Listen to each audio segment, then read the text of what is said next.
Oh, hello again, and welcome back to the Beth Chatto Gardens. We're in the last couple of days of February, and as you can see, due to the weather, which this year has been incredibly mild and incredibly wet, our snowdrop season is slightly shorter than normal. Usually, I'd be looking at doing this job towards tail end of March, as most of the snowdrops would have gone over by then. But this year, unfortunately, because of the weather, many of the snowdrops have become early, and although we've managed to enjoy their blossom, they've gone over very, very quickly. As well, an added disadvantage is due to the sheer amount of rain. What we're finding is overnight, the weight of the water on the plant is taking the blossoms down to the ground. And with this mild winter, we've had a lot of slug and snail damage. Also, being slightly early, it does mean that some of the pollinators have not arrived yet. So I've noticed a distinct lack of seeds and seed heads. However, not the worst, and in any year there is always an advantage, which means right here, right now, we're in an opportunity to be able to lift and divide our snowdrops. Chosen these three very much because we can see the stages that might go through in your garden. Say you've just introduced snowdrops into your garden, you've gone to a garden centre or you've come to us and you've bought your first snowdrop and you've put it in the ground in isolation. 2-3 years go by and you end up with a lovely clump. Now, snowdrops do not come true from seed unless you keep them isolated and are doing it in a controlled way. So our best form of actually multiplying our snowdrops is by division. And as we can see here, this is a beautifully formed clump. We're getting a nice even spread of flowers, and we can say that this is about 2 to 3 years old. Now is the ideal time to lift and split that, and all we're doing is we're waiting for the flowers to go completely over before we actually touch that clump. However, the clump next to it, exactly the same. This one is Hippolyta, so this is also Hippolyta, but we can see how it's gone over early, how our seed heads have formed, but how congested this is. Now you'll get this in the garden, and so what you need to do initially is to lift the whole clump. Now with a large clump, you want to try and get underneath it, and like we do with our perennials, work round, don't put too much strain on one side. And of course, what we're actually looking at is a collection of bulbs. So unlike a perennial where you're trying to actually lift a whole rootstock in one go, all we're trying to do is lift a clump of bulbs, so they will fall apart and separate more as we do so. So if we pull it out and shake the excess soil off, we can see just how many bulbs are crammed into one tiny little area. And that overcrowding is going to restrict the amount of snowdrops you get, the amount of blooms you get, and how well it'll actually make up year on year.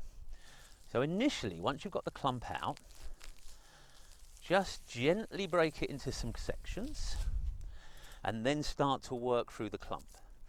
And what you're looking at doing is trying to just separate them out, and you may go for heights or the size of the bulb. Now remember, the height of the snowdrop will be affected by the depth at which you plant it, and the standard depth for any bulb is dig your hole 3 times the size of the bulb, pop the bulb in, and then backfill it so it has 2.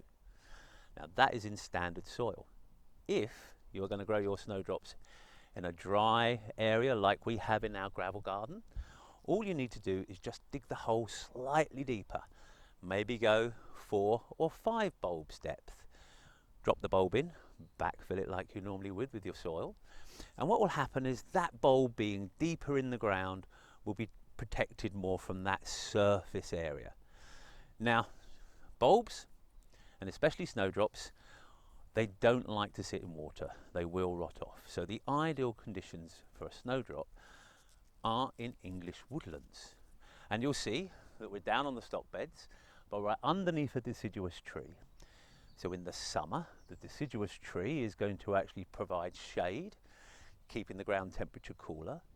Also, the tree is going to take most of the moisture, so it's going to keep the ground from going too wet and the bulb rotting off. So come the winter, the tree loses its leaves, the rain can now get through, moisture is getting to the bulb when it needs it, it will swell up nicely, it'll produce lovely flowers, and then it will die back down again. As it dies back down again, the foliage comes on the tree and the plant gets its actual shade and protection that it needs. So it's a lovely reciprocity between the two and the way that they work. We're lucky that most of the soil at Beth Chatto's is of really good quality, and in the case where you've gone underneath a deciduous tree, you're getting the added benefit of a layer of leaf mulch, and that's being turned into the soil all the time while you weed or you work the soil. So again, it's a really good quality. But we've got our clump out, so first we'll collect these few stragglers, and at this time of year you will get a little bit of damage. So I'm going to put that to one side, mainly just on the stems as you've removed it from the ground. But it's an ideal time to check the quality of the soil, the health of the plant. Has the bulb got any damage? Has it got any sort of the standard pests that you might see? There's a narcissus fly, large and small, that can affect it, and you can see that very clearly in the bulbs when you handle them. There's also a virus that they can get, and this virus will produce a sort of digitization of the leaves. It's a streaking of the leaves, often seen not as the initial leaves come out, but a little bit later on as they mature and the actual plant moves towards flowering. The virus itself, to be perfectly honest, it's quite innocuous, but it could spread by contact or through the soil, only really to other snowdrops that are close to it. However, one doesn't want to infest any of your ones, so I would always recommend that you remove those ones which have the virus and actually dispose of them in a responsible way, whether that be on a bonfire or maybe putting it out for the council compost, because council composting will actually get hotter than your own home compost, which will help kill and hold that virus at check. So all I've done is I've taken part of our clump and I'm just literally separating the bulbs, putting them in a little pile. Now they're all of roughly the same height and maturity, but they certainly were very, very crowded. And so by this lifting, replanting, dividing, we're not only increasing our swathe of snowdrops, but we're also giving those bulbs an opportunity to spread. Now, if you're not as lucky as us, and maybe your soil's a little bit heavy, maybe a little bit clayey, maybe it hasn't got good drainage, now is a good opportunity to add it. So remember that snowdrops don't like too rich a soil. You can happily, in a clay heavy soil, add something like a compost, your homemade compost, or a council soil improver, but not too much.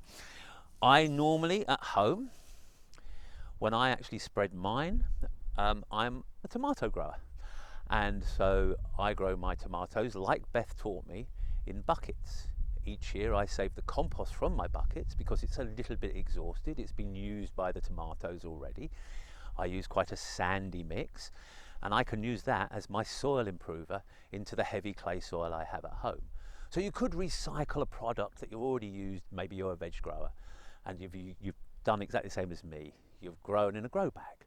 You could use that slightly older exhausted compost to improve the soil a little bit. But if you haven't got that, handful of normal compost, maybe mixed with a little bit of sand, a little bit of leaf mulch from the garden, will give the bulb exactly what it needs. So all I've done is, here's our original hole. I've broken 2 clumps away, and I'm going to place these close to this clump, but I want to plant back into my original hole. Keep the display going, keep the image that we want, that design that we've created consistent. So it's very, very simple. All you want to do is, you can see this was the original hole. We've still got a couple of bulbs left in. Take our fork, loosen the soil up,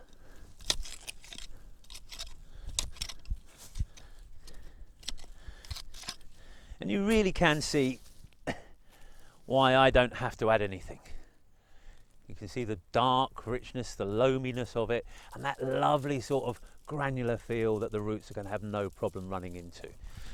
So I've loosened it up, just scoop it out. If you are traditional, if you haven't got many, you've just bought them and you're trying to build up a clump, then what you can do is place them around the outside of the hole.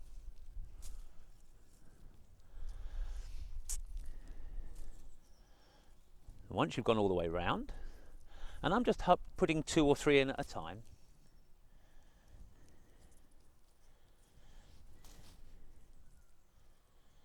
so you could go around the hole and then, keeping them in position, backfill them with the soil you've dug out. And like I say, if your soil is quite poor, this is the point where you could add your additive, taking away some of the weeds and just firming it into the ground, just to give them a bit of a purchase. Now, our soil is very wet and very moist, but once I've done the other couple of clumps, I will go get a watering can and come back and water them in. Because watering in the first time you plant a plant has nothing to do with about supplying the plant with water. What it does is it consolidates the soil close to those roots. It gets rid of the air pockets that are close to those roots that you've just introduced to the soil. And that contact is so important, because as you can imagine, if there isn't good contact with the roots, if there's air pockets, those roots are going to die off a little bit. The bulb will go back a little way before it can go forward. This way, by watering straight away, you're giving that plant a little bit of a boost. You're getting rid of the air pockets around any of the root system. And this holds true to any planting that you do. Even if you're planting in the rain, still water in. It's a good habit to get into. So this is the planting method that we use where we've left a hollow in the middle. And what will happen is, as this particular clump of snowdrops enlarges and increases and makes up, it can make up in all directions, including the middle. So it's going to take a longer time to show and to fill up, but you will get a circle of flowers next year. And from afar, it will look like you have a big clump before you actually do have one. So it's quite nice. It's a little trick on the eye.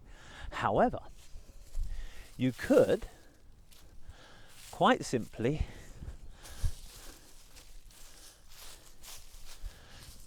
dig a hole where you want to add another clump. Now I try and keep mine within 1 boot length from the last clump, because then if I know what that one is, I know what this one is. And I will try and keep it 2 or 3 boot lengths away, or a whole fork away if it's a different variety. So I don't have to name things, as in put labels in them, to know what they are. So all I've done, 1 foot away, clear the area. Again, the most envious soil in the world.